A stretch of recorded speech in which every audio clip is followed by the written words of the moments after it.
Hey Kermit, wanna fly? Sure.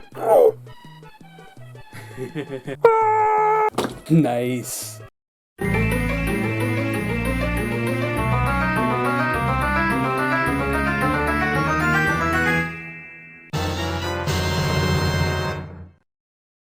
Hello everybody, welcome back to ACR, Action Comedy Review.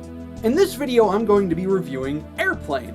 It came out June 27th, 1980, and has somehow made $171 million in the box office, with a budget of $3.5 million. It was distributed by Paramount Pictures, and was directed by Jim Abrahams, David Zucker, and Jerry Zucker. Our main cast is Leslie Nielsen as Dr. Rummick, Robert Hayes as Ted Stryker, and Julie Hagerty as Elaine Dickinson. The movie is 87 minutes long, which is an hour 28 minutes. But anyway, let's get into the review.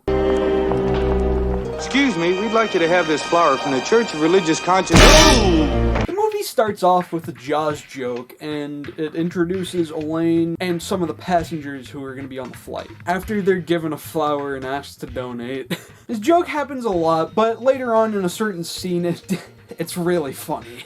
Some dude calls for a taxi, and we're introduced to Ted as a taxi driver. Oh, I was a taxi driver once, but then I got pulled over for doing my job. Then you weren't actually a taxi driver, Pablo.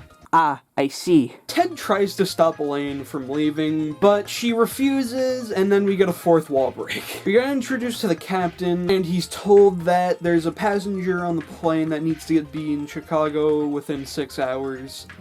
So tensions are rising. It tells us that Ted was a pilot in a war and that he can't keep a job, but then he socks a dude in the face and he buys a ticket to Chicago. Then he boards the plane after having a PTSD flashback.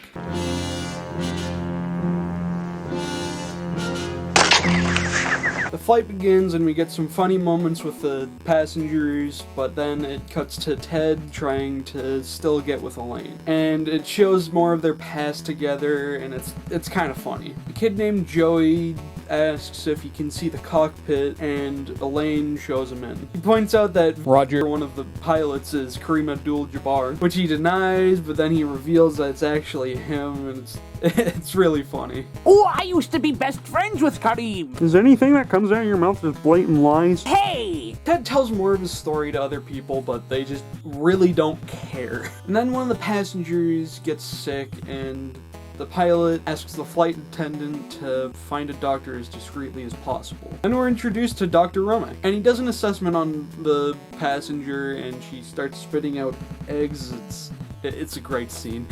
This is when things take a turn for the worse. I could argue that this movie's just bad in general. The navigator in the cockpit passes out because he's sick. The doctor talks to the captain about landing the plane, but it seems like that's not going to be possible for a little while. As they're talking, Roger passes out because he's sick, and they have to stabilize the plane. Then they figure out that the fish dinner was what made everyone sick. Then the captain starts to fall ill, and Elaine alerts the Chicago Control Tower, which has Lloyd Bridges' character, Krosky, or I'll just call him Benson from Hot Shots because he's great. And he tells her to turn on autopilot. Otto's the best character in the movie, changed my mind. Please, for the love of God, shut up. McCroskey talks to his workers on how they can help land the plane, and then he realizes that today was a terrible day to stop smoking. Otto starts to deflate, and we get an interesting scene on how he gets blown back up. And then the doctor asks Elaine if there's anyone on the flight that can fly a plane that didn't have fish dinner. And it cuts to Ted while they're talking. So they search for someone who can, but when the whole plane is alerted that they need a new pilot, everyone starts beating the crap out of each other. Oh, I beat everyone up on a plane once, but then I got thrown out of the plane in the middle of the Pacific. Honestly, I'm shocked that you come up with these stories on the spot, Pablo. I don't come up with these stories, they're 100% real. I picked the wrong week to quit sniffing glue.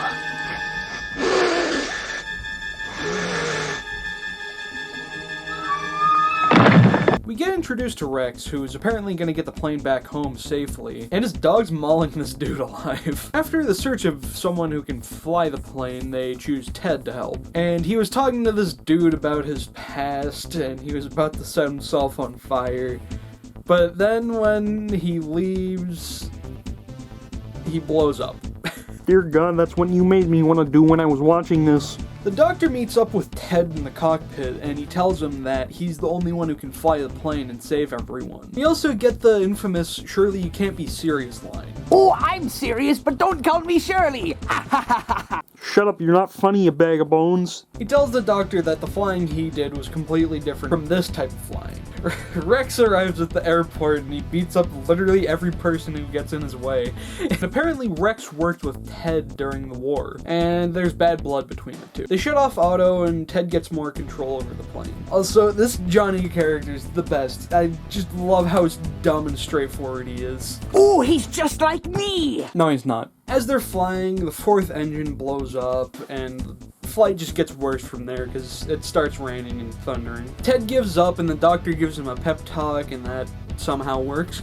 As they're arriving at the airport, Rex tells them what to do, and McCroskey sniffs glue. Ted's sweating bullets as he's trying to land the plane, and then Johnny unplugs the lights, and he's like, haha, just kidding. And then McCroskey jumps out the window. After a terrifying landing, they evacuate, and the flight team all celebrate. Elaine and Ted make out as Otto and his lady friend fly away in the plane, and then the end appears. What? Oh, you think I'm gonna put my 2 cents into this? Yeah. This movie was dog shit. Let's see. I give Airplane 5 Ottos out of 10. Oh my God! It was an interesting experience. I really thought this movie dragged on too much.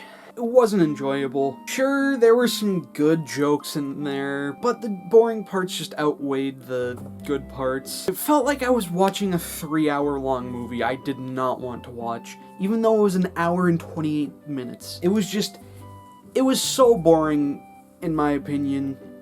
It wasn't great. The acting was subpar, to say the least. Sure, they had Leslie Nielsen and Lloyd Bridges in it, but they didn't even have big roles. But the stuff they were doing was funny, for the most part. Sure, the cast was good, but the acting, it just wasn't. I went into this movie expecting to like it, but I just really didn't. It wasn't as good as the other movies I've reviewed on this channel. It gets brownie points for having Frank Drebin and Tug Benson in it. But again, it wasn't good. It really wasn't. I don't have that much to say about this movie. It sucked. Really did. Doesn't deserve a sequel. But anyways, that's just my opinion. Tell me what you think about the movie in the comments section below. Tell me if you've seen it, you're planning to see it, you know. And while you're down there, like the video, subscribe, hit that bell notification, and in the description below, you can follow me on my social media pages. But anyways, see you next time for the unneeded sequel, Airplane 2, the sequel. Have a good one. See you next time.